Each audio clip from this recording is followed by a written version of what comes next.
Welcome back to the news at 10. Let's go live now to Abuja, the nation's capital. Here's my colleague, Yemisi Ikbaye. Yemisi. Hello, Jamb. Great to see you and welcome to Abuja, the nation's capital. Now, the House of Representatives has backed down on its earlier position on the computer-based test organized by the Joint Admissions and Matriculation Board for candidates seeking admission into Nigerian tertiary institutions. After the public outcry that trailed the conduct of this year's Unified Tertiary Matriculation Examination, lawmakers asked the Ministry of Education to return to the pencil and paper method.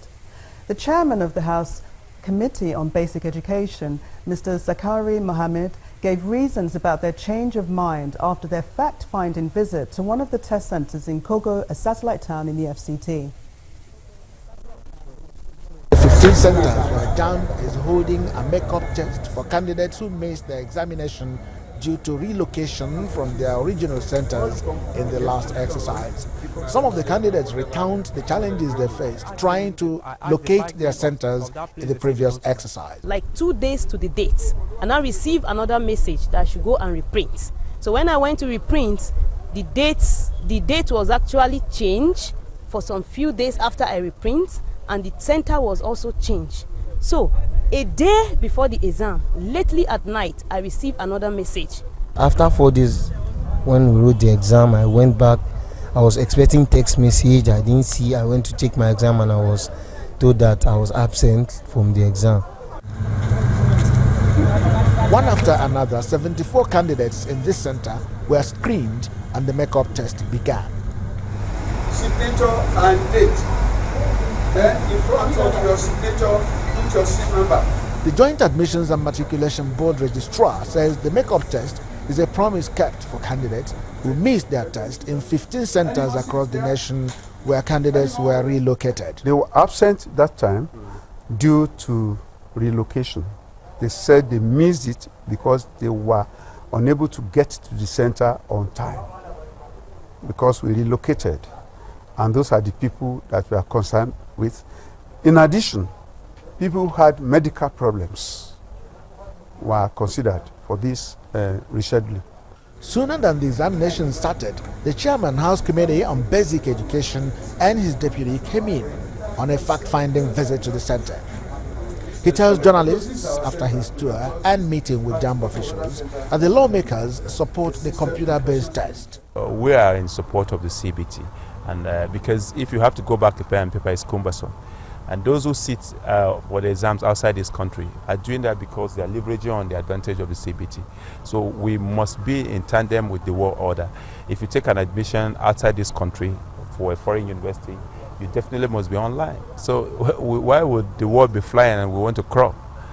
This new position by these lawmakers differs from an earlier directive asking the examination body to return to the pencil and paper method of testing candidates seeking admissions into Nigerian tertiary institutions.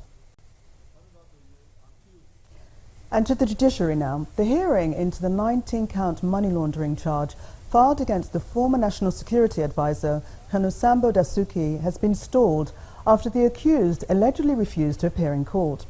Counsel to the EFCC, Mr. Rotimi Jacobs, told the court that Colonel Dasuki refused to appear on the ground that his lead counsel, Mr. Joseph B. Daudu, and Mr. Ahmed Raji would not be in court. Mr. Jacobs alleges that this recent action is a deliberate game plan by the defendant and his counsel to delay his trial. Meanwhile, the trial of the immediate past Chief of Defence Staff, Air Chief Marshal Alex Bade, and that of the National Publicity Secretary of the People's Democratic Party, Mr. Olisa Metu, who are both standing trial for money laundering, has also been stalled. This follows the absence in court of the trial judge, Justice Obong Abang, who is said to be at the Lagos division of the court, where he was transferred to from Abuja. No reason, however, was given with regards to his trip to Lagos. The prosecution witness, who had testified at the last sitting, was expected to be cross-examined by the counsel to the former defence chief at today's session. The National Publicity Secretary of the PDP, Mr. Olisa Metu, was expected to open his defence in the suit filed against him. Trial in the two cases have been adjourned to March the 24th. Away from judiciary matters, the Senate Committee on Health has appealed to medical practitioners in the diaspora to return home. Speaking at a meeting in Abuja, the members of the Association of Nigerian Physicians in the Americas, the chairman of the committee, Senator Larry Tejosho, says the country is in dire need of the wealth of experience of Nigerian medical practitioners in the diaspora. Correspondent Linda Akigbe reports. These are members of the Association of Nigerian Physicians in the Americas. They are here to meet with the Senate Committee on Health to discuss policies which would improve Nigeria's health sector. The association is advocating improved funding for the health sector and wants the Committee on Health to be more proactive in its oversight activities in addition to other legislative responsibilities. When we're talking about health systems, most times since we are physicians, people just think of us as trying to focus primarily on healthcare delivery, which is on the other side of it. But we're also interested in legislation, which is why we've come to you, because we believe that policy, the right policy implementations will actually drive major changes in population, in the health of a population. And it all starts with not just legislation, but your oversight activities, over the Ministry of Health and the institutions and the parastatals of health. The chairman of the Senate Committee on Health bemoaned the flight of experienced Nigerian medical practitioners to other countries and appealed to them to return. But the president of the Association of Nigerian Physicians in the Americas wants government to put in place some incentives to attract foreign-based Nigerian doctors to return home. We don't have enough doctors in Nigeria, like you know, because all of you left the country. And there's no way we can have a successful health structure in Nigeria without enough doctors, considering the population of over 170 million people.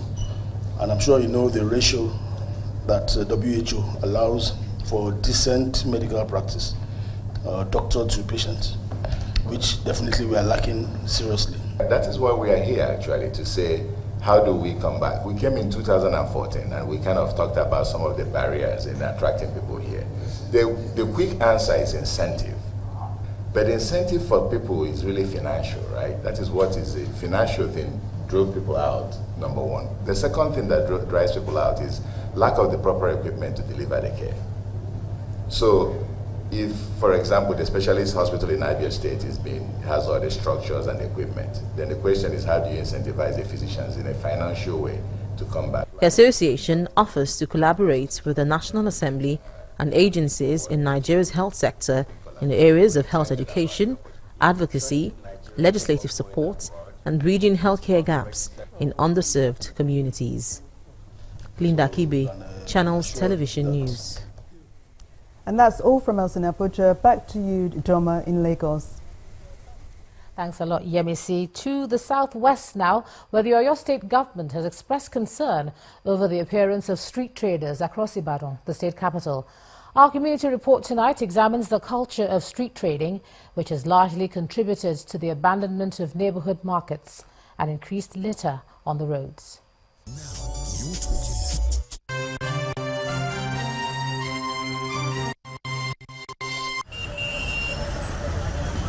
Ibadan, the capital of Oyo State, sits at the edge of the savannah. Statistics has it that the city is the largest and most populous in Nigeria, only after Lagos and Kano. Ibadan has all the trappings of a city center, always vibrant and busy. The ancient town, as it is popularly called, perhaps for the red roofings, which typifies the overhead shots, still has its fair share of challenges. One of it, sadly, is the increased rate of school-age children who roam the street, hawking goods, with all the attendant and inherent danger. Ola is one of such children, whose story could send chill down one's spine. He is quick and bold to tell us why he has chosen to be on the streets. I sell pure water because I want to pay my school fees. I decided to sell on my own so that I can secure my future. They come under varying conditions. Some are completely out of school or never made it to school, while others combine their education with trading.